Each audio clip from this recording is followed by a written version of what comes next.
Hey guys, welcome to TV Pilot Bootcamp Week 2. This class is going to be looking at developing a little further from our loglines that we worked on in the first week. So we're going to be finalizing loglines today, and we're going to be moving towards that full list of story beats, which is going to be the list of events that need to happen in your script in the general shape and order that they are supposed to go in. So in the process of this class, we're going to learn about structure, and we're going to start nailing down those major events of the story so that we have a shape of the narrative. Let's get going. So make sure your microphone is off and muted. You can click the small gray microphone icon in the bottom left-hand corner of your Discord screen. Make sure that is on most of the time, and if you're called on to speak, make sure you click it off to turn it off. There will be many chances for you to speak and contribute, and if you want to get into TV writing, you should get very used to sharing ideas and talking and participating and being very social.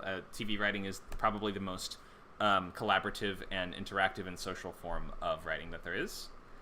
In terms of the audio, if you right-click anyone's name, you can adjust their volume bar, the small blue bar that shows up. So if someone's volume is too high or too low, you can adjust it yourself on there. If you're watching on one of our other services like social medias like YouTube or Twitch, you can still comment. It sometimes takes me a minute to see those comments. But you should come join us on Discord. If you go to scriptcamp.net, you can get the link to join our Discord server and participate in this free Script Camp class. So what is Script Camp? We are a screenwriting community that's focused on helping you go from concept to idea to first draft to more polished scripts. So we have lots of free classes, events, and workshops like this one that you're in right now. And we have some classes for our supporting members, which are going to be the rest of the boot camps, the Writer's Lab, Advanced Lab, and classes and events along those lines. We are part of Skill Camp, which is a nonprofit organization that brings free and low-cost classes to help you learn skills to reach your life goals. We have new classes coming soon, free for supporting members, and we're going to have some public ones too, so you should drop by our new servers and say hi. We have Film Camp for filmmaking, Creator Camp for home content, or for content creation, Toon Camp for animation, which has weekly animation classes.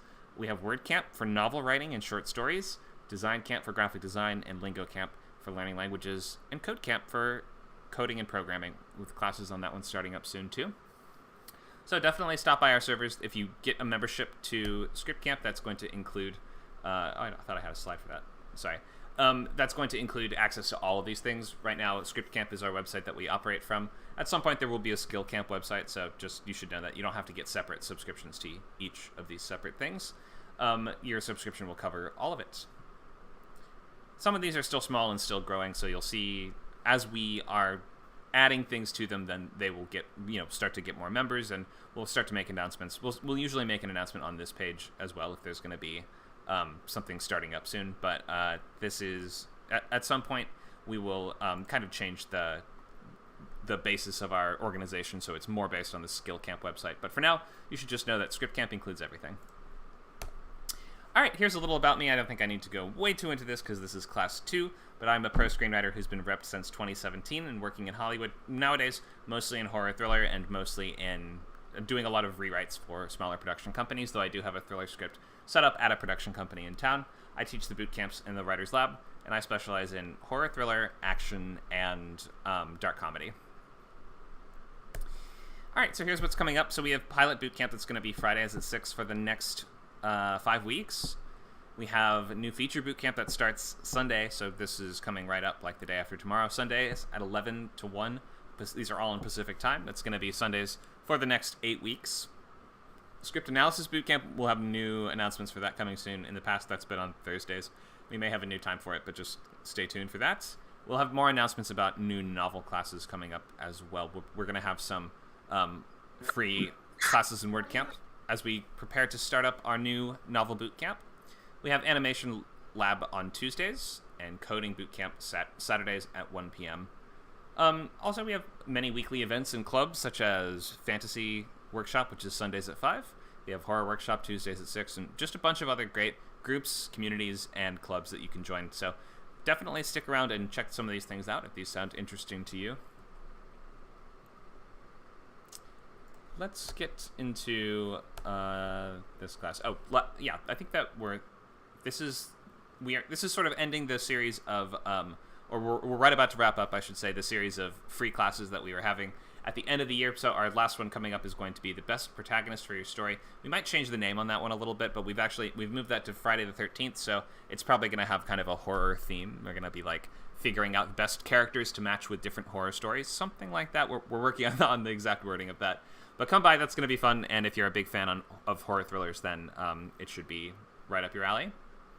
And then, yeah, Sunday, day after tomorrow, stop by week 1 of Feature Bootcamp 2. That will also be a free class. These bootcamps are going to take you from idea to first draft, or if you're bringing a rewrite to this, which I suggest if you're choosing between projects, go with something brand new and original. But if you are bringing a rewrite, then we're going to go from rough draft to more polished rewrite. And by taking a bootcamp, you should kind of understand that you're going to have to do you're going to be doing a more substantial rewrite, like kind of a page 1, as we call it. So just be prepared to substantially change the work if you are bringing this to a bootcamp.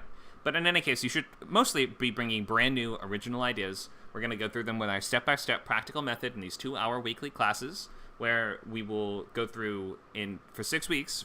On this pilot course, we're going to write from beginning to end of either a half hour or a full hour long first episode of a theoretical TV show that does not exist and almost certainly will not exist, and we all know and accept this, and we are going to use this as practice and a tool to get better and a stepping stone to writing better and better scripts over time. So we're not approaching this with our dream show that we have to get made, that we've wanted to make since we were a kid, or the show about your father's life that you need to get it right or else he'll be so deeply offended that he'll disown you. We're trying to pick newer, fresher ideas that you can start to approach the process of getting better at writing as like going to the gym and running laps. So pick some fun, weird, new idea that you don't think would ever get made. That's all totally fine. And just be prepared to write a lot of scripts to get where you need to be. But this course is a great place to start. What else do I want to say about the boot camps? Yep, so 8 weeks for feature, 6 weeks for TV. In the past, we've done shorter boot camps like short film, sci-fi, or pitching, things like that, which have been in the 4-week kind of time slot. And we did a 6-week playwriting boot camp as well last year. And our longest one is 12 weeks for the novel boot camp, which we just wrapped up our first one of those. So a new one will be announced pretty soon. Any questions on the boot camps or on anything script camp related before we go into today's course?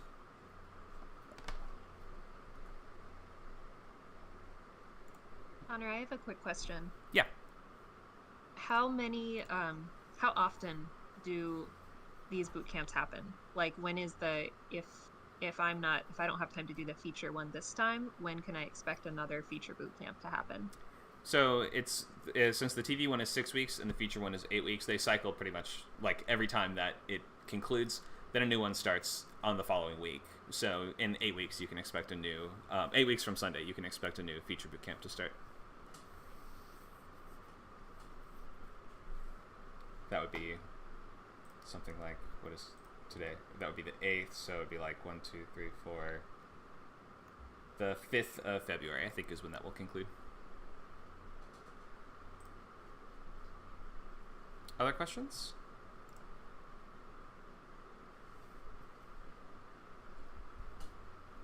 All right, if there's no other questions, let's get into the bootcamp today. So hopefully some folks who were here last time have come with an updated and revised version of their logline, so we're going to want to make sure to try to get those over the finish line into the sort of like concretely done stage today. So we'll have some feedback on revised loglines as we're moving forward. If you haven't yet done that, I would be furiously doing that now.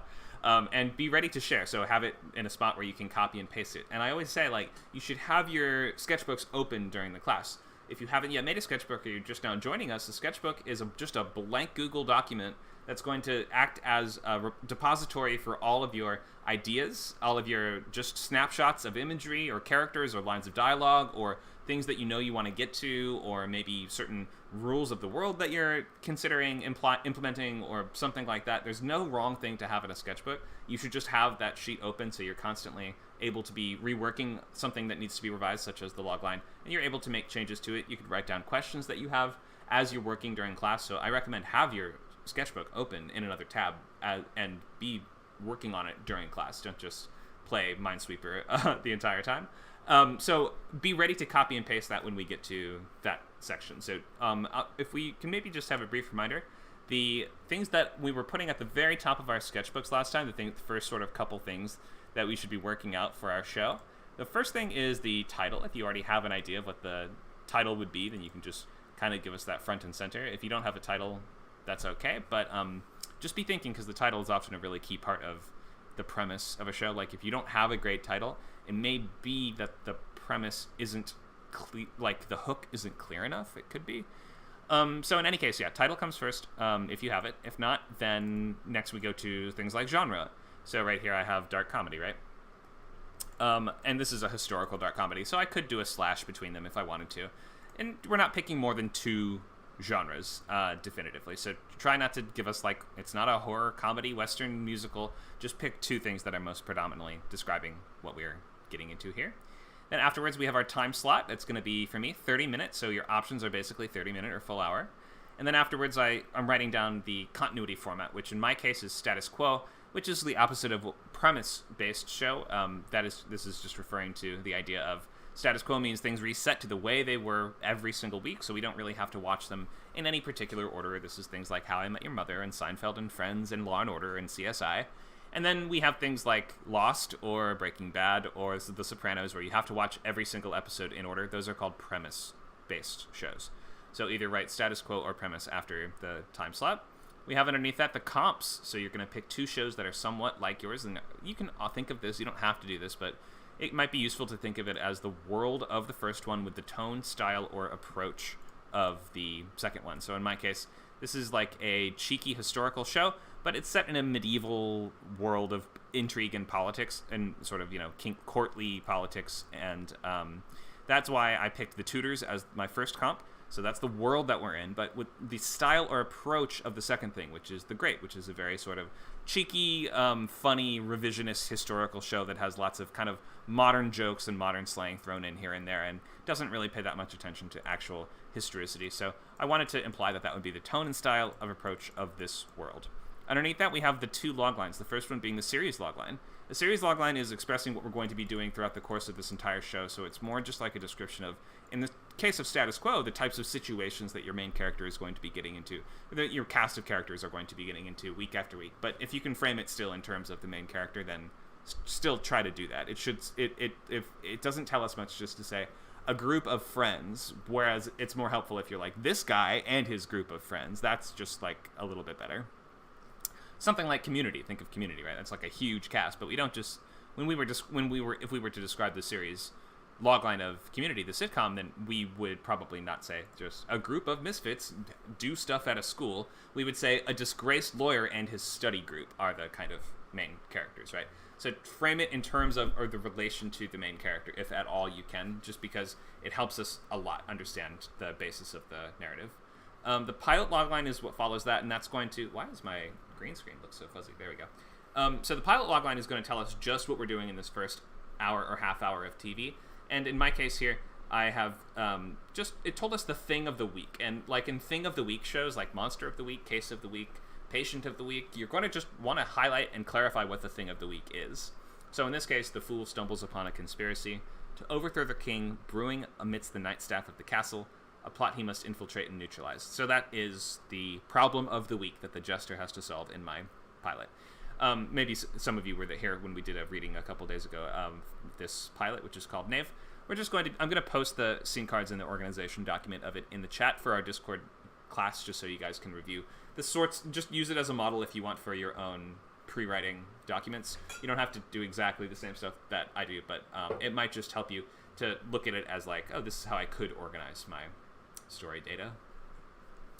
Underneath that, I have a list of characters. So this is something I would definitely include in your sketchbook as well. You're going to need to have you can divide them up however you want, or you can like list them by importance or by relationship, or you can group them separately if they are in different factions or different families or whatever like that. But the first one should be your main character for sure. We need their ages, and we need a short description of them that touches both on their physicality and also their personality and like what's going to make them tick, what their different conflicts are going to be, but try to just keep it to be a sentence or two at the most here in this just abbreviated character list. And here I've separated it into most important characters, and then we have kind of secondary characters too, which you can do if you want. Not a huge deal, but we need a definitive list of your cast. It's just really helpful to have in the sketchbook. Any questions on anything I've talked about so far before I proceed and we go more into things like structure and the plot itself. Do you guys all have something that looks like this, sort of?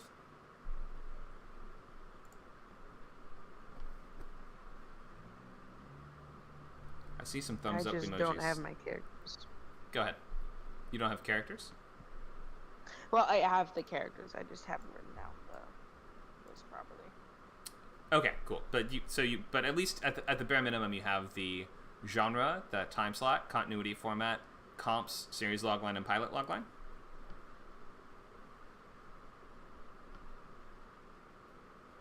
Yes. Great. Okay, cool.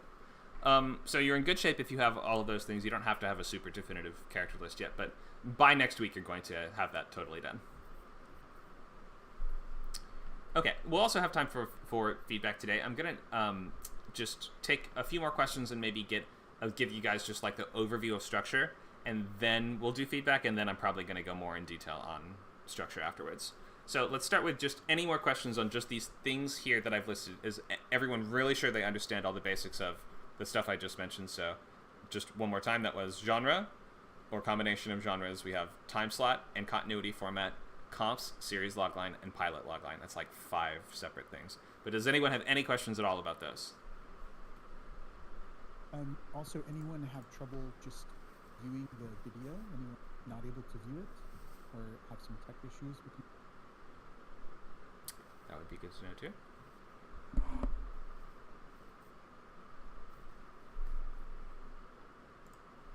I think everyone's got it.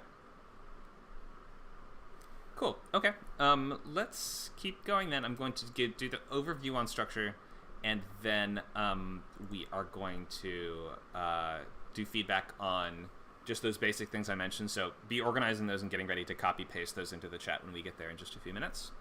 So let's look at this right here. Story beat summary is the thing that we are going to be working on mostly today, or talking about a lot today. And this is the thing you want to finish by next week. So if you wanted just a preview of what the kind of homework is for next time, you're going to be coming up with a sort of skeleton for your entire plot. So the major events of your story in the order that they need to go in. That is what we call the story beat summary, which is comprised of story beats. Those are like structural moments that have certain rules that they fulfill. We're going to go much more into that. Let me just see if I have any slides here that I didn't quite get to. Oh yeah, let me just finish off these first couple slides here. So a couple things you can do to help out Skill Camp. You can donate. Remember, become a supporting member and get access to all our boot camps and labs. And you can get this from $29 a month with our yearly discount, and you'll save a lot by buying yearly. You can volunteer. If you know a skill or language you'd like to teach, you can contact me or our co-founder, Nacho, on Discord, or you can send an email to connor@scriptcamp.net. And you can tell your friends. You can refer somebody, and you'll both get a free month of unlimited subscription and a free month of Arc Studio Pro, which is a great screenwriting software. If you still need to enroll, you can buy the class on its own at scriptcamp.net/classes. Take note that this one that you're in right now, this one is free and open to the public. But if you'd like to be in the rest of the bootcamp, you should sign up. So you can do that, scriptcamp.net, or you can start your free trial for unlimited membership, which is going to, like we mentioned, have that 40% discount if you buy yearly. You can get that at scriptcamp.net/membership. And if you plan to enroll but haven't yet signed up on the website, you can vote yes on our poll in the chat to get immediate access to the bootcamp channels and join the discussion. So check the chat and scroll up just a tiny bit, and you'll see a list of a poll with a bunch of blue numbers at the bottom. If you want to sign up but have not yet done so, you can click that number 1, and you will get instant access to all those chat channels, and we can give you the Discord permissions of the members that members have. There's also a message there in the chat that has more info on how to enroll. Okay, let's proceed, and let's do that overview on structure that I mentioned. So, here we are. So a couple reminders just before we jump in. First draft in 6 weeks. Will this draft be good? No. And that's okay. First of all, if this is one of your first couple scripts, it won't be good just because people's first scripts aren't good, because people's first anything isn't good. I'm not sure why anyone would think otherwise, but sometimes people get very obsessed. They're like, it has to be a masterpiece. It has to be good. I mean, artists are like this, and we're all here because we are artists, and we think a little bit like this. So just try to remove from your mind the idea that this has to be good, and give yourself permission to do something kind of weird and different, or something kind of wacky, or something fun, and something that you don't have to get absolutely perfect. in order to, honor your father's legacy or whatever it is. So we're going to go right into structure here. So what is structure? Structure is just the organization of the events in your story. It's just going to be the events that occur and how they relate to each other. Without structure, a story is just a list of occurrences that would probably be described as, and then this happens, and then this happens. It's like, what is a story? Well, it's a list of related occurrences, isn't it? If you say so, even like almost anything can be a story. And I think we all have people in our lives that are really bad at telling stories, because you really notice when someone's really bad at it, because the things won't, like, one thing won't lead to the next thing.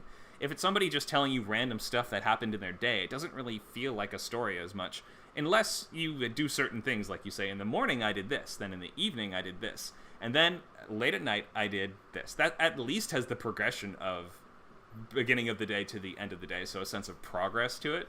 But events are not necessarily a story. Like, Connor ate an apple this morning and a boy flew a kite in Nebraska is not a story, because those are just two separate things. We can just say one did not cause the other one to happen, and one was not affected by the other in any way. So a story is going to be things that one thing leads to something else that happens, and then because of that, something else happens. It's like a chain of events. You should look at a story as a chain of events. And I like to describe it sometimes as, it's like a Rube Goldberg machine, because we're following the the marble that rolls along the ramp that gets to the slide, and it goes all the way down the slide, and then it approaches like a mousetrap or something like that, right? And if we're thinking our protagonist is the marble, and each of the things they come up to are going to be like obstacles in their way, right? And then we want to watch that marble overcome those obstacles in a way that makes sense given the tools and the things that we see before them, but it's not in the exact way that we thought it would play out, right? Because a story is a list of connected events. There's a series of connected events with a character and a journey that is kind of attached to it. But the thing that's going to make a really good story is events that feel like they are, logically leading into each other and building in intensity, and they have emotion that are attached to them. It's not just like watching machinery of the plot unfold, but you can think of it as this, just like, if it helps, as this, your protagonist is the marble going down the ramp, and then they bump into the mousetrap, and we're like, how is the marble going to get past a mousetrap? And then it causes, the pizza cutter to spin, and then the cheese grater tips over and knocks over the tape, and it knocks over the dominoes, and we're like, oh wow, I saw all those pieces, I just didn't see how they would all fall into place together yet. So this is just like, I'm just kind of telling you very broad storytelling theory here, but I find it useful to think of this, the marble going along until it hits the obstacle, and then you realize, oh, that marble is going to have to overcome that obstacle in a non-traditional way. How is it going to do that? So maybe start to think in terms of structure as we're following the marble from scene to scene, and each scene is going to have some interesting obstacle in it, right? Like that mousetrap or the slide or the dominoes. And then when your marble bumps into them, sometimes the first thing that we think happens won't, right? And it's going to have to find a way to tip over the dominoes or to spin around the pizza cutter or whatever it is that your character needs to do to overcome that. It unfolds in ways that are unexpected but also make sense given the tools that we have been, or given the the elements that have been presented to us. So let's look at just some general ideas on structure. So this is not really like intended to hold you back or keep you down. This is really to help you, and by understanding this really well, by having a great understanding of structure, you will kind of unlock the ability to manipulate it. I guess if that makes sense, that sounds like I'm talking about a video game now.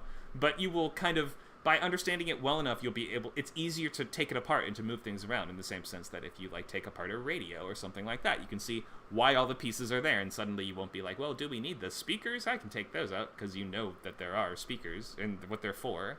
And if we take them out, then we're going to have to hear it some other way. So, not to belabor the metaphor or anything, but I think you see that by knowing structure really, really well, you sort of gain the aptitude to be able to subvert it and do crazier things with it and twist it into different shapes. And, like, I have never written a script that has not followed very, very strictly plotted 3-act structure. But I have written some very weird, crazy scripts at the same time, and it's like, it doesn't stop you or preclude you from doing the fun, interesting, crazy things that you want to do. It doesn't mean your story will be predictable, and if people can kind of a little bit predict what's going to happen in your story, like we can sort of tell what's going to happen like a scene before, that's actually a good sign. That's not a sign that you failed, that's a sign that your story is followable, and it should be followable, and we should be giving the audience enough clues to put together the answers for themselves. So don't take it as necessarily a terrible sign if your story's like, your audience can kind of figure out the answers as we're going through them. They're intended to be able to tell where things are going a little bit. So I know that's kind of tough to manage, that balance between, we want to see the marble overcome the mousetrap in an interesting way, but also, like, we don't want to constantly be blindsiding the audience out of the blue with crazy stuff that seem congruent or germane with the rest of the story. So that's the balance that we have to strike, where you're going for things that make sense, and that, like, once they happen, they seem obvious in retrospect. And I know that sounds almost impossible, and that's because writing a good story is really hard. But what you want to do is think of how can your character solve these problems in interesting ways that they uniquely would attempt to solve those problems. So we're looking for a specificity of tactic, and we're looking for characters that attempt to solve problems in interesting, fascinating ways that either we ourselves could never or would never do. Like, we're looking for things conflicts that we can understand or relate to, but people trying to solve those problems in ways that we can't or wouldn't. Like, that's what usually makes movies and TV shows interesting. You can, in theory, also just have a story that's very realistic and only sticks to things that you yourself in your real life would do in theory. But generally, part of the appeal of storytelling is that we're here to watch characters in situations that are not our own and worlds that are not our own, but they still want things that we understand. If your main character wants something that the audience doesn't even think they can begin to understand why someone would want that, you're going to lose them really, really, really quickly. So that's why we kind of, like, although we can look at, for instance, Jason Voorhees the hero of the Friday the 13th movies? Friday the 13th is coming right up, so I thought this was relevant. Sort of, but at the same time, his goals are so arcane and inexplicable and non-relatable. His goals are just, kill every person in the world? Kill everybody? That we can't really call Jason Voorhees the protagonist of Friday the 13th. As much as, over time, the films kind of make that inevitable in some ways. But, like, you need to have a character that, like, if their goal is just, I want to kill everyone, no one's going to want to keep following that story. We're looking for a character with a goal that we can at least see, even if we ourselves don't want that thing right now, but we can see, okay, I have wanted that in the past, or I have a friend who wanted that, or something. It's got to feel like a goal that we can get behind and root for. And you're going to have a lot of your best success with, and this is, I talk about this mostly in relation to features. You're going to have a really good success setting us up to follow and invest in a main character's journey that you would be insane to not root for. Does that make sense? And I know that, like, flawed anti-heroes are very in style right now, and things like that. And you can still maintain that idea even within the idea of flawed anti-heroes to some extent. But think, like, who would you be crazy not to root for? And that's gonna kind of cut off the note a little bit that you'll get sometimes, which is, I just couldn't get invested in the protagonist's journey. And if you've given them a conflict that you can't instantly root for them, you've probably just calibrated something a little bit wrong. Because you can almost always change a little bit of their background or motivation or something so that, of course, we'd root for them. It's like you make the main character a hungry child. I did this with my script that I broke in with. The main characters were starving children. Of course you're going to root for starving children. What are you, a psycho? Like, of course you are. If your main character is a puppy, of course they're going to root for your main character. Or let's think, it doesn't have to be something cute and adorable. Think, like, what about John Wick, right? Is John Wick an incredibly complicated story? No, but everyone can relate to someone murdered my dog and now they're gonna die, right? Like, everyone wants to protect their dog. It's not really wish fulfillment because we don't wish that someone would do that to us. But if they did, then it's fulfilling the wish of the ultimate revenge you would get for someone messing with your dog, right? So you'd be crazy not to root for someone trying to get revenge for someone murdering their puppy. So you don't always have to stick to that. Like, characters with complex and very multifaceted motivations can be interesting in their own ways, but they're tricky to pull off.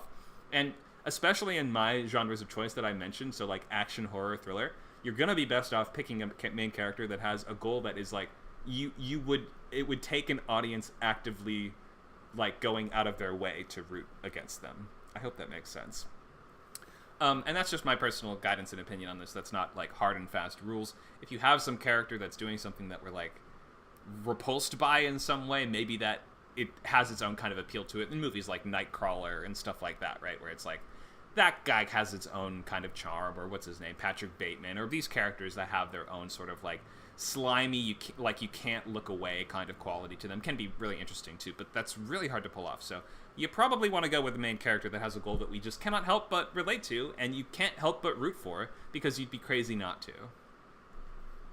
Any questions on anything I've talked about so far, just on these general thoughts and caveats? I know I kind of drifted a little bit from structure and into character a bit, but they are very, very intertwined.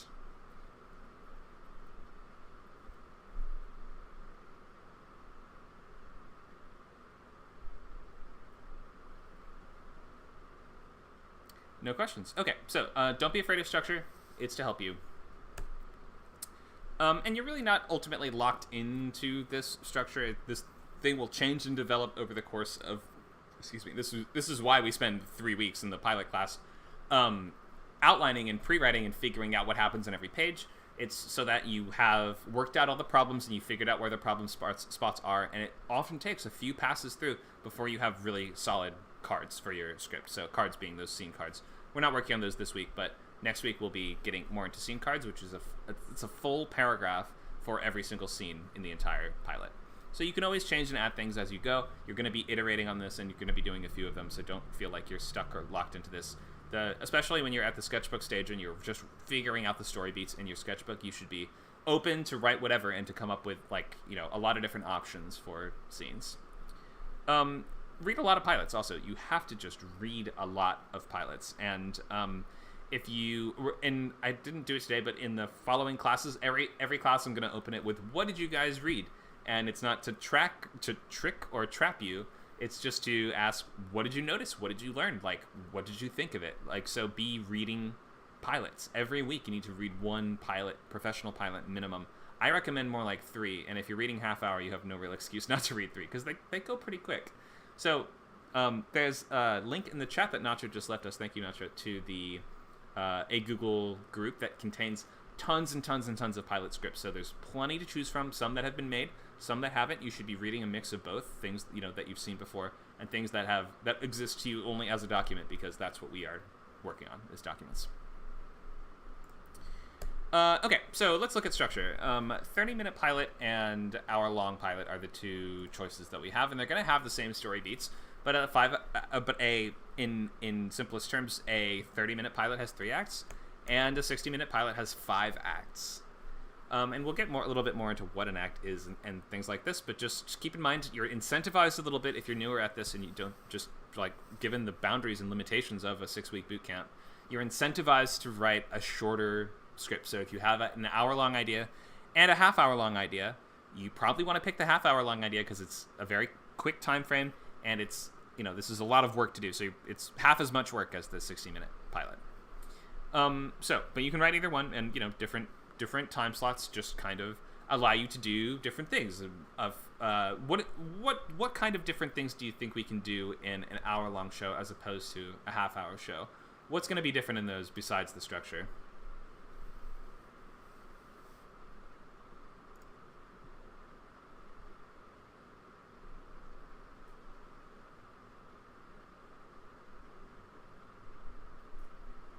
Feel free to weigh in the chat or unmute and speak out loud.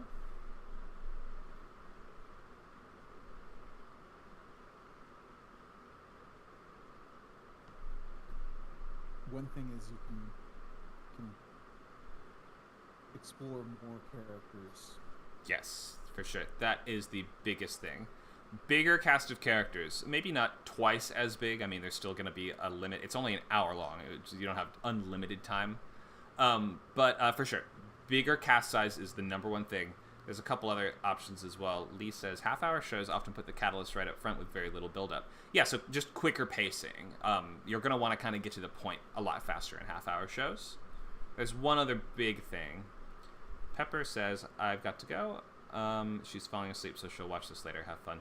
Thanks for coming by, Pepper. We're looking forward to seeing you at a later class. What's the last biggest difference in terms of half hour versus full hour? We have the cast size, so the number of characters. What else do we have? With our length, you can have an A story and B story and possibly a minor C story. That is correct, yes. Going week after week and constantly crossing and intertwining paths. Right, so you're talking about subplots. So yes, you have more room for subplots in Hour Long because you have more space, more pages, and you have more characters that can be involved in more going on in the world of your show. So an hour-long show is going to be required if you have a bigger world, if you have a broader scope of more that you want to do, if you have more characters that you want to explore. So you need to choose your time slot quite carefully. Half hour is often going to work best for things like comedy or for animated shows. That's not a prescriptive rule. It doesn't have to be the case, and we've seen so many exceptions now that that's just not, don't worry about that anymore. You can write half-hour drama. The only genre combo time slot thing that doesn't really exist is hour-long comedy, so don't really try to do one of those, I would say. But if you can do hour-long dramedy or dark comedy or like mix it with something else a little bit. Did somebody have a comment? Go ahead. Mark Tuta Draws from Twitch says that hour allows for more ad breaks. Oh, yeah. So, well, first of all, since you have more act breaks, traditionally, act breaks are going to be, yes, for commercials. And I recommend writing your pilot with that in mind. So each act break, you should be envisioning, oh, there's a commercial here, and then when we come back from it, then we're going to have some time perhaps has elapsed in the meantime, or some story time has passed, things like that. So more act breaks means there would be more commercial breaks, for sure. And that's going to affect your pacing pretty heavily because in TV you have to be writing towards those act breaks, and you have to be keeping in mind a really propulsive pace. So your act breaks should help carry us through the show, each one acting as kind of like a springboard that's going to push your plot forward. I said the word propulsively already, but with that sense of propulsion and with the sense of like energy and momentum, like each act break really needs to feel like it's going to be worth coming back after the commercial to see how this plays out. Does that make sense? Okay, so any questions on anything I've mentioned just so far before I go into the individual story beats of structure?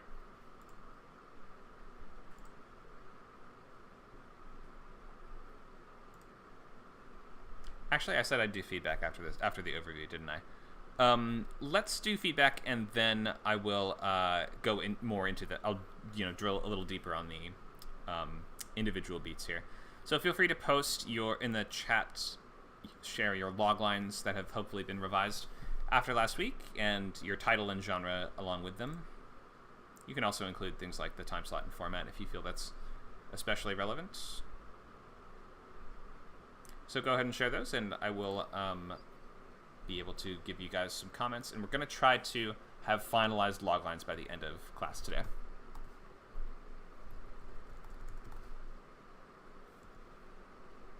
Are we putting in log lines or characters? Title, genre, and log lines.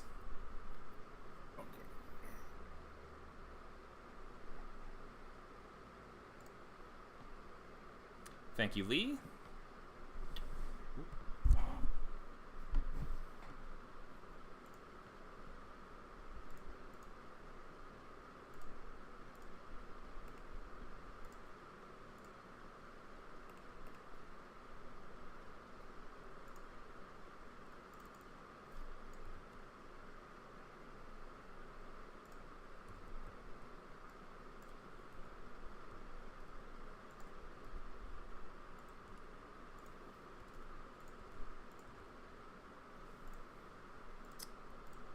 So everyone else should post in the chat. You can find the classroom channel on the left-hand side of your Discord screen. And if you mouse over that, you will find a white word bubble that if you click on that, it should say open chat. That'll open the chat bar on the right-hand side of your Discord window, assuming that you are on a computer and not on an iPad or iPhone. We will start with Lee, and then everyone else should just post in there, and I will try to, we will have time to get to everyone, even if it's just a couple quick comments today, so definitely do share if you have something. Let's start with Lee. So I think we've revised this for quite a couple times now, so probably pretty close with this one. Can you read this out for us? Ebb and flow. Sure. So, let's see, pilot logline. A frustrated apprentice plumber discovers her reluctant mentor's secret identity and threatens to reveal him unless he finally gives her a turn with the pliers. And the series logline. An ancient water god in the plumbing trade reluctantly takes on a driven young apprentice, and the two pressure each other to find greater purpose in their work. Oh, A+. Nice job with this. You really revised this a lot. Thank you. I changed the entire plot of the pilot too. The two pressure each other. I get it. I mean, lots of plumbing puns, I imagine, throughout this. This is great. A+. You don't need to change a thing. These are perfect. Awesome. Thank you. Any questions on this? And do you feel good about everything that you have getting into the pre-writing and setup for this? I feel good about everything except the title. I feel like I started with this title and it made sense, and then I changed some things and now it doesn't make sense anymore. Oh, okay. I like that it's kind of a two-hander show and it's an and title. Yeah.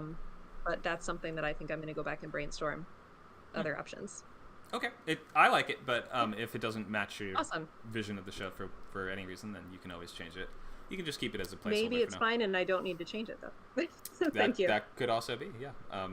Just leave it for now. If it's getting in the way, just save it for later. Awesome. Thank you. Thank you. And that confused me at first because I was like, wait, that's the series logline. But the series logline was the water god thing. That's right. Okay. So yeah, water god in the plumbing trade takes on an apprentice, and they pressure each other to find greater purpose in their work. That's the sorts of situations we're going to be seeing week after week. So that's exactly what a series logline should be. And this is a status quo show, right? 30-minute fantasy sitcom. Sitcoms are almost always status quo, so yes.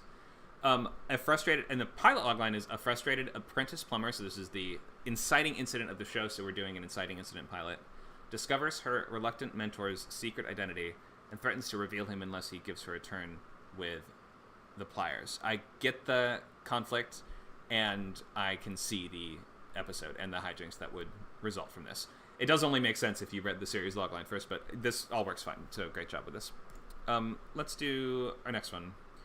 Patrick with Street Cats.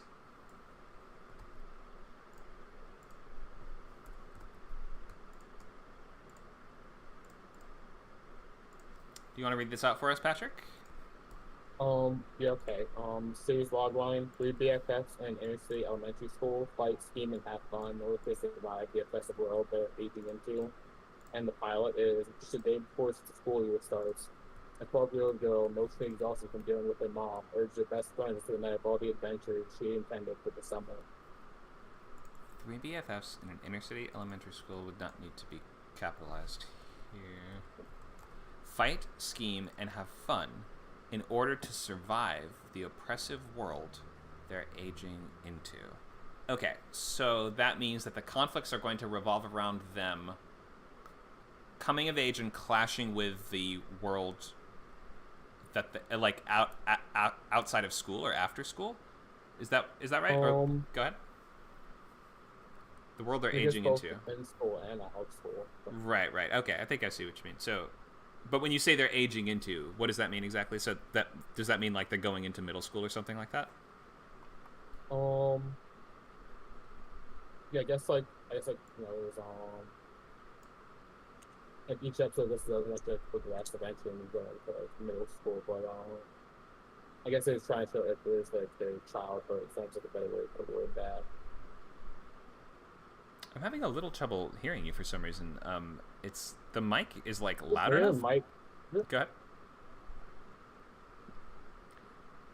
Is the mic good now? It's something about the levels. It's like the volume is fine, but it's like something about it is just a little tough to understand. I think I can mostly hear it. It might not be a huge deal, or maybe if you just like was it like just like get a little farther away from it.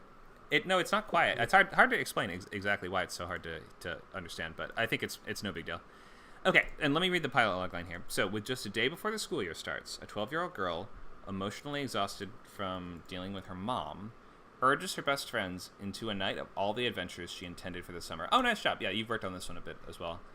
I think I get it, except for just a day before the school year starts.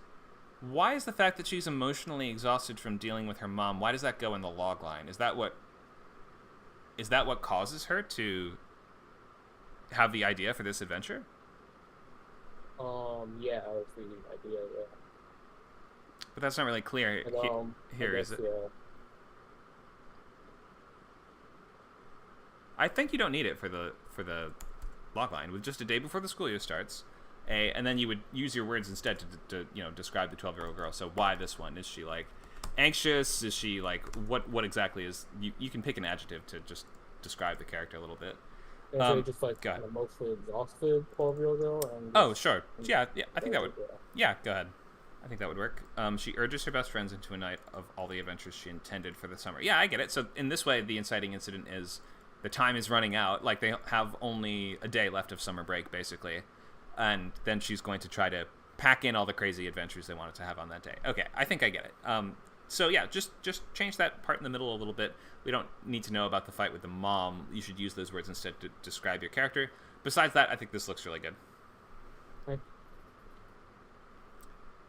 All right. Any questions on this one? I guess like your comment about in the series logline about like their aging, like the line they're aging into. Like I want to add like something about like sort of the theme of like aging and like it's like we have like aging kind of coming of age. You know, any advice for like incorporating theme into a logline, or like, is that something to incorporate into a logline? Not really. The theme should kind of just be No. be apparent. The theme should be kind of just like it should suggest itself from the logline. We don't need to. You don't need to clarify exactly. Like we get that it's a coming of age story from just the basic setup of it. I would be a little. So like, Go ahead. So they'd like try to describe like an action that would lead to a theme. Well, maybe if in you loglines either way, or... maybe if you just like were a little more concrete with it to survive the oppressive new world of like, you know, middle school, something like that. Just like clarify what are they aging into. So we don't, because you don't tell us their ages here. You tell us they're in elementary school. Are they going into the next grade up, or are of course they are, because that's how school works. Yeah. Right. Okay, so yeah, maybe just clarify what specifically it is that they're going into. They're going to have to survive middle school, or they're going to have to survive 5th grade, or whatever it is, like that. And if you don't tell us what the world they're aging into is, we're just not going to know. So yeah, Okay. I would just be a little more concrete. Okay.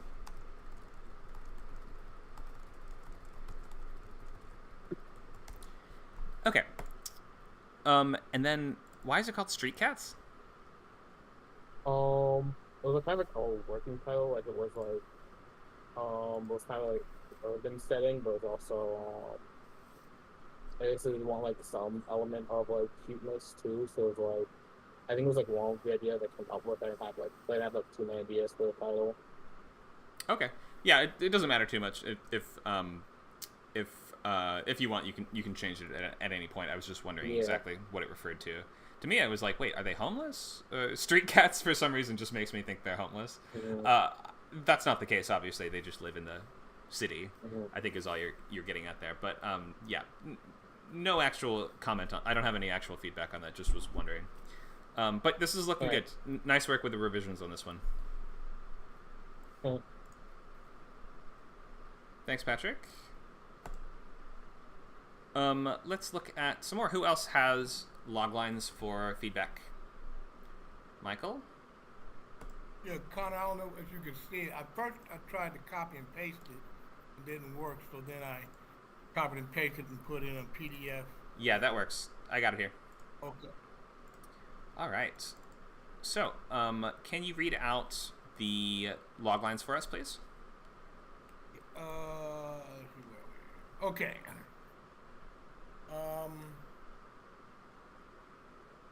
Okay, I gotta find it on my laptop. Be patient with me. Oh, you're good. Oh, man. Okay, the log line.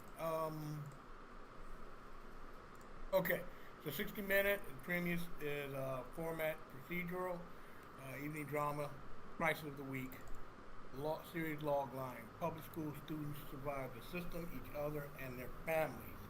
This pilot episode, bullies pick on victims and are hospitalized.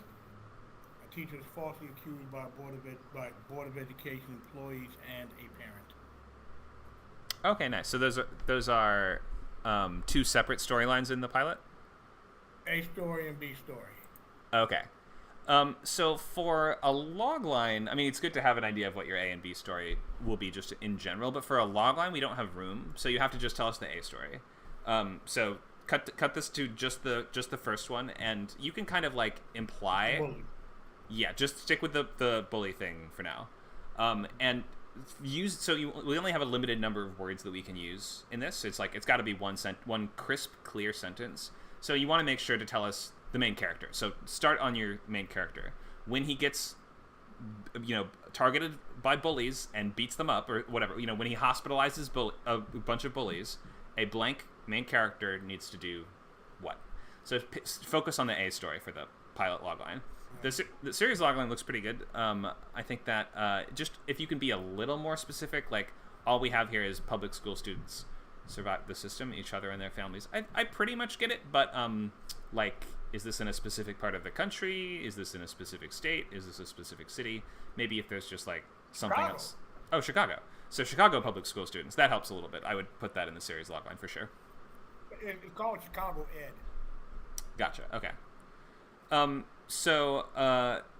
think that the series logline is working pretty well. The pilot logline, be specific and focus on the main character. And usually the format for this is going to be something like, when inciting incident, an adjective protect. I'll write this down if you haven't seen this before, but it looks like this. It's like, when inciting incident, an adjective protagonist. And we don't need the names, so you got to pick the adjective carefully so we understand who the main character is. Must conflict before / or else stakes. So try to format it like that as best you can. It doesn't have to be exactly like that, but those are the questions that we'll have in mind for the pilot logline. And really zero in on that A story and make this feel like this is the most important thing in the episode.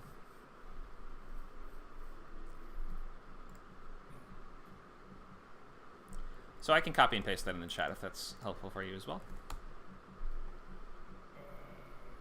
Anthony hospitalizes his bully.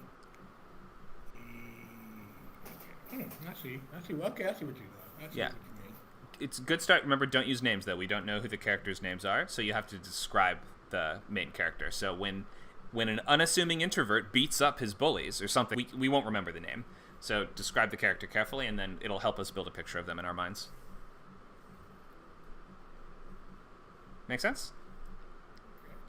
Any questions?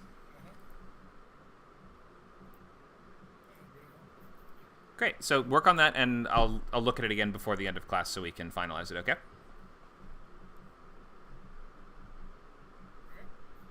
Thanks, Michael.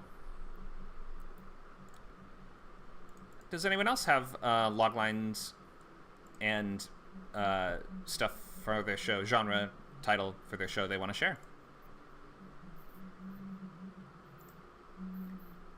Michael, would you mind clicking the mute button on your mic, please? I'm just hearing a beeping sound from, I think, a phone. Thank you. All right. Anyone else? Here's one. John Jr. John, do you want to read this out for us? Yes. Hello. Hi.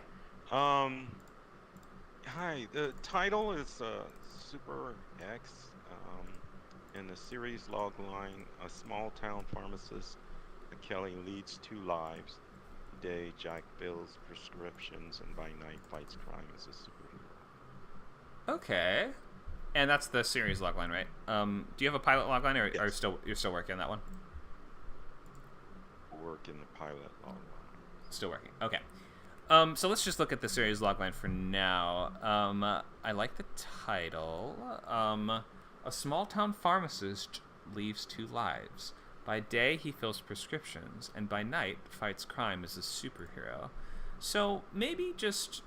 It's okay if you don't have all the answers to right now, but maybe just answer some basic questions for me if you can. Why is this different than a garbage man is also a superhero, or a gardener is also a superhero, or, like, why is his job... Help me understand the hook. Why does the fact that he is a pharmacist play into his superheroic antics, or why does it complicate it, or why does it make it more interesting, or help me out?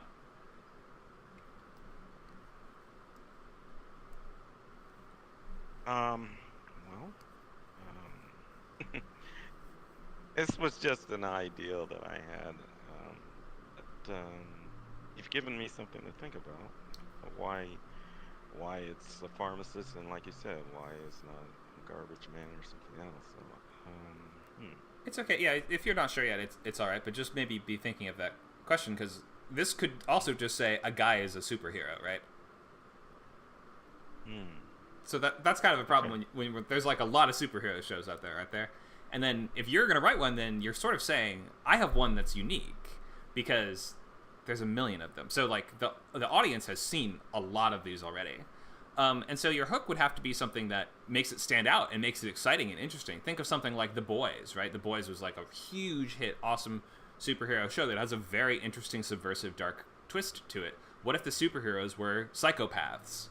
And the heroes are humans trying to take them down. That's the hook of The Boys.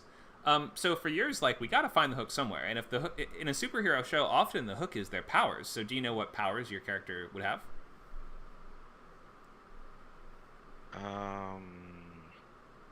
Well, It's okay if you're like not. I said, Yeah, it's totally fine if you don't know yet. I do have no idea. No idea. Okay, so maybe these are some things to start thinking about, because it seems like there's not quite a premise here yet, just because we don't have the things are not quite interacting and gelling into a cohesive idea yet. But you can use this as the start. This could be the basis for a show easily. I mean, I could think of. I mean, if he's a pharmacist, does he have some kind of chemical-based powers or something like that, or medicine-based? Can he heal people, or can he like drug people with his mind, or can he like did he take an experimental pill from the pharmacy that he wasn't supposed to take, and that did something to him, or like is he able to like is he able to do something with the pharmacy itself? Does he start selling superpower pills from the pharmacy? Like, try to find something that just makes us lean in and go, oh, that sounds awesome, I gotta check that out. Okay. See where you're going. And often the hook in a superhero show is going to be the main character's powers and the villain. The villain is usually going to be a big part of the hook, so think carefully about the villain. Unless it's just going to be, well, like, often these shows are villain of the week. Like, if this is something like The Flash, like, I'm sure you've seen shows like The Flash, or The Arrow on CW, where it's like, there's a villain every week, but they also have these big overarching villains, and since your pilot, you're only going to, remember, we're only getting a pilot, really, you're not going to get to write other episodes, you might as well just use the big bad in your pilot. So think carefully about who's the villain that I want to start him off with. Is it somebody that he's going to have some kind of relationship with, or that this might just help you, inspire you, and plant some seeds that are able to grow into a more compelling story? I do have a question though. Sure. Is it? I noticed. I mentioned the name. Is it necessary to mention a name, or can I just leave that out? You can leave it out if you want. It's just helpful to have a really good title will clarify a hook a lot of the time, and it's like an important part of the overall package. But while you're working on the script, often people change that name several times, and they go back and forth on it, and so it doesn't have to be set in stone right now. Oh. Just by the we can't say it's done without a name, but at the very least, you can change it as many times as you want. Thank you. All right, so a little more to do there. Anyone else have log lines, genre title combinations, or sketchbooks, or anything like that they want feedback on? Premises for your shows, basically. We're trying to make sure everyone has a solid premise for their show for the next 6 weeks, because you're going to be writing the whole pilot, in just the 5 weeks we have left. Michael has a revised one. Let me take a quick look at Michael's revised logline, and then we will move forward a little more into structure. And if you've not shared a logline with us, I would definitely do that by the end of class. Mark Tutaj from YouTube had a suggestion for John J. He says, or he sees criminals every day come in to buy medical supplies after robbing a bank, and someone got badly shot. There you go. Pharmacist hears on the news about the robbery, puts two together. Cool. Yeah, that sounds like an interesting start of an episode, or maybe that could lead us to our inciting incident, or could somehow lead to your main character getting his own powers in a way. Thank you for the comment, Mark. Let's look at Michael's revised logline. So, pilot logline. Is this the... Go ahead. Can you read it out for us, Michael? Is it this here?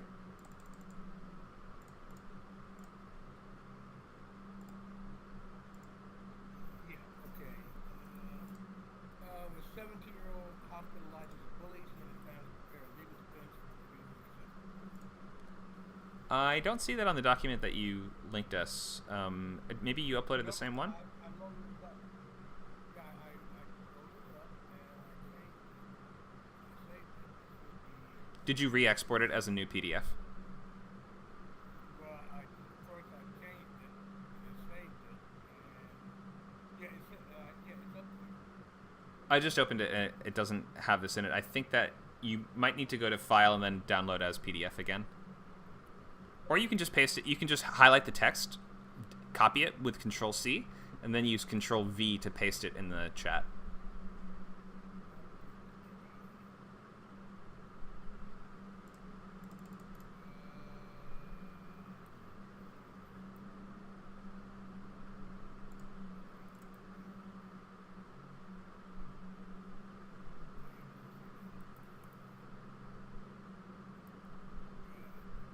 There it is. Okay, great.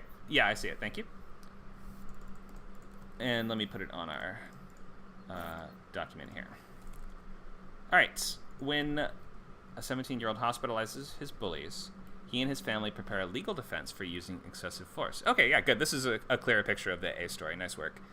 So just give us an adjective for your main character. So we want a sense of who your main character is. Is he the kind of people that beats people up? Is he the kind of person who beats people up all the time, or is he like a shot? Go ahead. Okay. So that might come up in the logline if that's going to be really key to the story. So it might be something like when he hospitalizes his homophobic bullies or something like that. That might just sort of play into the story a bit. But we can't just use, gay is not a sufficient adjective to describe a main character, so think of his personality, right? Is he an introvert? Is he an extrovert? Is he a popular? Is he not popular? Something like that is just a nice place to start. And then that'll give us a bigger sense of the irony, right? Because if your main character is not a fighting type, then the fact that he got into a big fight, it was going to cause a lot of clear conflict for the episode. So think of how you want to describe your character. You only need 1 or 2 words. He and his family prepare a legal... Go ahead. Semi-popular. So, what is semi-popular, though? I mean, aren't you're... It's usually going to be clear if we're saying someone's sort of something. It doesn't always click as well for a logline if they're just kinda a little bit... Oh, well-liked. Okay, sure. Okay. That is good to know. It's just not if you can describe them in terms of his personality. So think of like, why is he well liked? So like when a charismatic and popular kid is beaten up, something like that just gives us a sense of who he is as a person. Do some thinking on that, but you're close. You're almost there. And then the last part is he and his family prepare. We would probably want to say must prepare. So must do something is usually going to be a better choice for loglines. Must prepare a legal defense for, we don't need to say using, so legal defense for excessive force. Okay, so is this main A story primarily playing out between your main character and his parents, or in his family?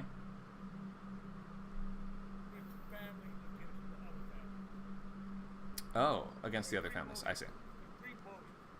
Mm-hmm.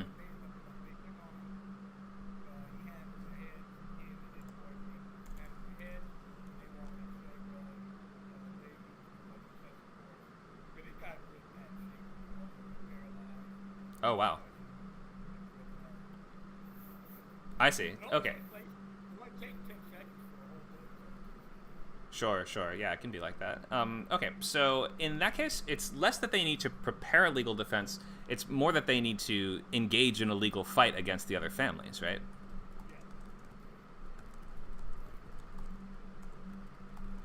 Something like this. You don't want to... I've said the word bullies twice as I read this out, but try not to repeat a word if you can. But his attacker's family, something like that. And we want to avoid describing too much in terms of just the beginning of what they're doing.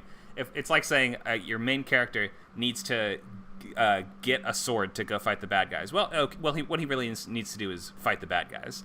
So you can almost always skip to the important part of the conflict and highlight that up front. So I think this is looking better. So when charismatic, popular 17-year-old hospitalizes his bullies, he and his family are forced to engage in a legal fight against the attacker's families. Okay, he and his family must against his... I guess I would just say against his attackers. Okay, I think that something like this is going to be a really clear picture of the plot of your first episode. Nice work. I'll paste that in the chat if you want to use that. And you're almost there, so just find those last couple words and tweaks, and then you'll be good to go. Thanks, Michael. Yep. Oh, just the description for the main character. And then if you look in the chat, I just pasted the revised version that we worked on, so you can copy and paste that back into your own document if you need to. Okay, thanks, Michael. Anyone else?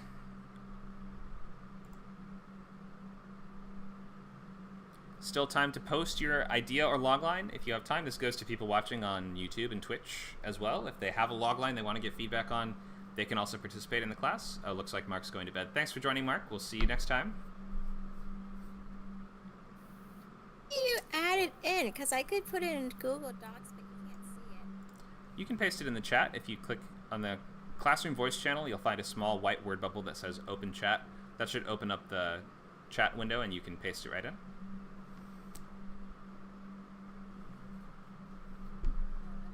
thanks. Sure. I haven't written the series log one, but my pilot log one was reviewed by William Rapkin. He's a showrunner of 4 series.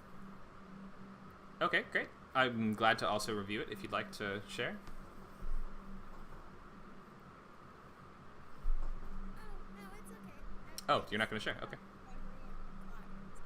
But he said that my first script was good, which is surprising considering usually it's not. Right. I just don't know. Okay, great. So we're going to, if no one else has anything to share, then we will continue to the structure portion. And you should, if you got feedback or you're still working on that logline, then you can share it by the end of class. You're going to try to get that finalized by the end of class. Okay, where are we with this? So we should look at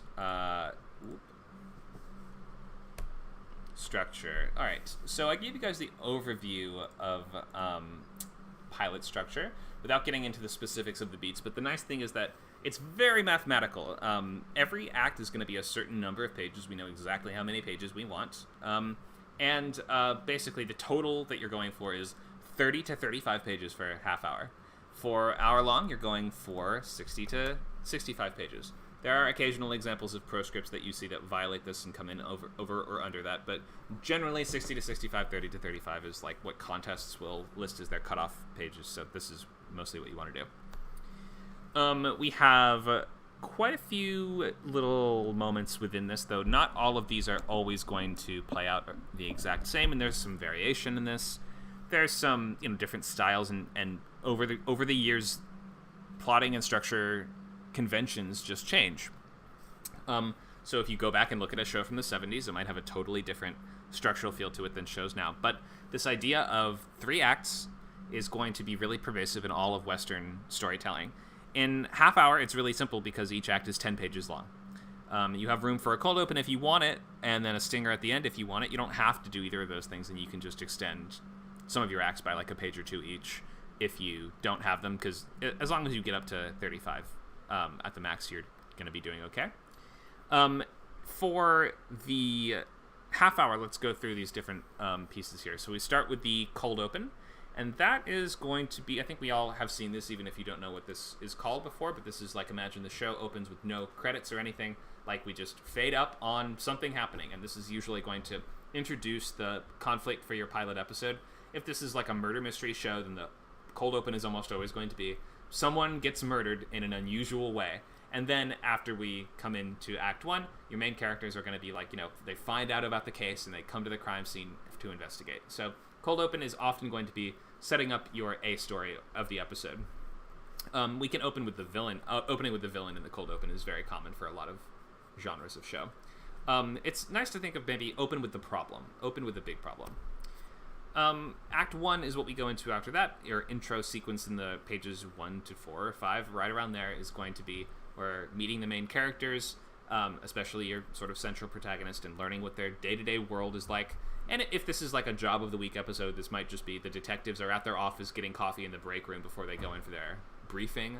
Or this might be, if your main character has a job, then we want to see them doing their job. We want to see them at home with their family. We want to just get a sense of like kind of what their life is like for the most part. It's difficult to start with earth-shattering, world-shaking events because if that's our very first thing we see, we never got to know what the normal was. So it's helpful to have a little bit of sense of normal before you start the crazy stuff.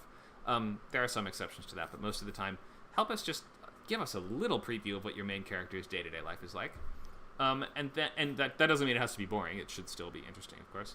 Until the catalyst occurs. The catalyst is that sometimes interchangeably called the inciting incident, and that is going to be the event that kicks your story in motion. And that might be a coincidence, and it can be, if anything in the is a coincidence in the story, it should probably be this. This is like, if we imagine we have one free coincidence per story, you might as well make it the catalyst. It doesn't have to be, but this is the thing that causes the rest of the events to follow logically afterwards. So this is like the first of the dominoes being tipped over into the next ones.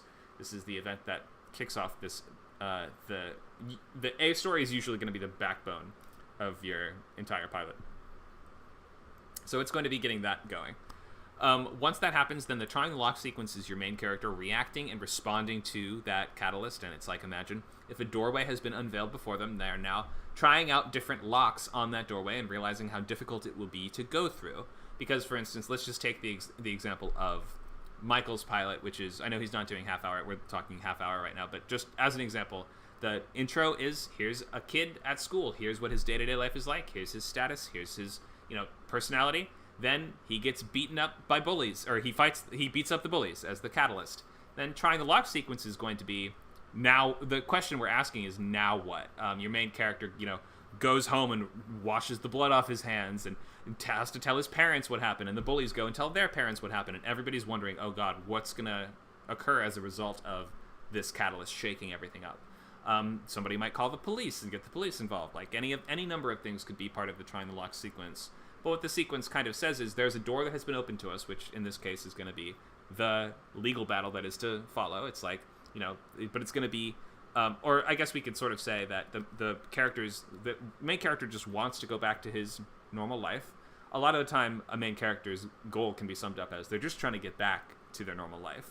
But there's something standing in the way, which is this conflict.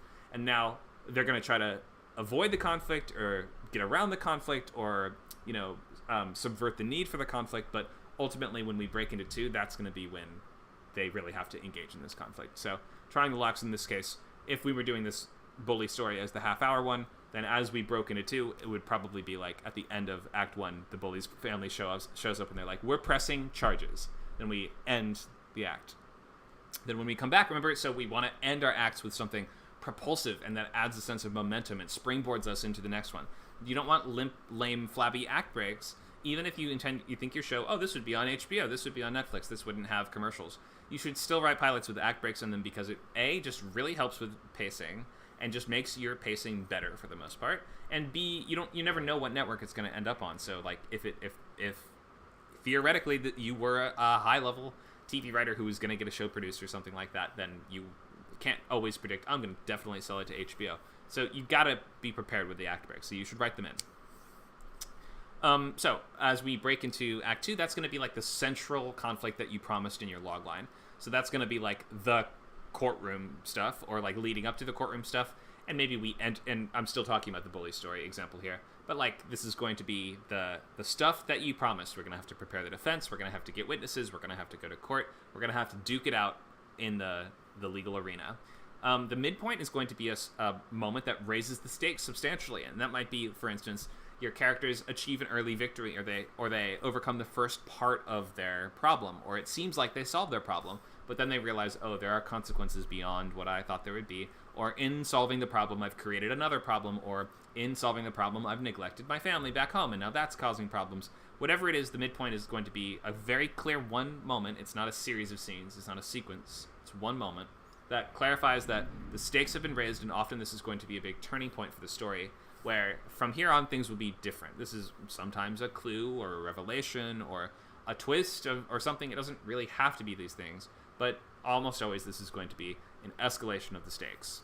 The escalation sequence is what follows. So we're doing more escalating, which means we're deepening and broadening the problems that your characters face. So the consequences of the premise scenes are now going to start to manifest, and your main character's life is going to get harder as various costs are exacted upon them in terms of physical cost. That's going to be your health and your safety, your mental costs and the toll of what you're doing that it's taking on you, social costs, so your reputation and relationships with other people. Think of all the things your character cares about and you want to endanger or threaten those in the escalation sequence until we're going to hit the all is lost moment. This is I call this spot right here kind of like finicky in half-hour pilots, because some half-hour pilots are going to make the all is lost moment like the end of Act 2, and then we're going to kind of swing up from that into Act 3. But that's not always the case, so I've just written it out like this for right now. But don't worry way too much about getting this section here just right. But basically, remember, since you should be having these kind of propulsive, cliffhangery act breaks, then it might feel like the end of your Act 2 is kind of a big setback or a big problem that the characters now need to overcome. So as we move into Act 3, we are going into the pit of despair, as we call it, which is the response to the all is lost. So now that your character has maybe had a big failure or a big setback, they've either failed at their goal or it seems as if their goal is now impossible, then they are going to be forced to kind of realize the theme of the episode, and they're going to have to kind of see what they've not been seeing so far, or put together the clues that they missed in order to catch the bad guy. It seems like he got away, but I'm now that I've gone through this journey, and like we had that adventure in the pizza shop and we had that adventure in the alleyway, so I'm able to think back and be like, wait a minute,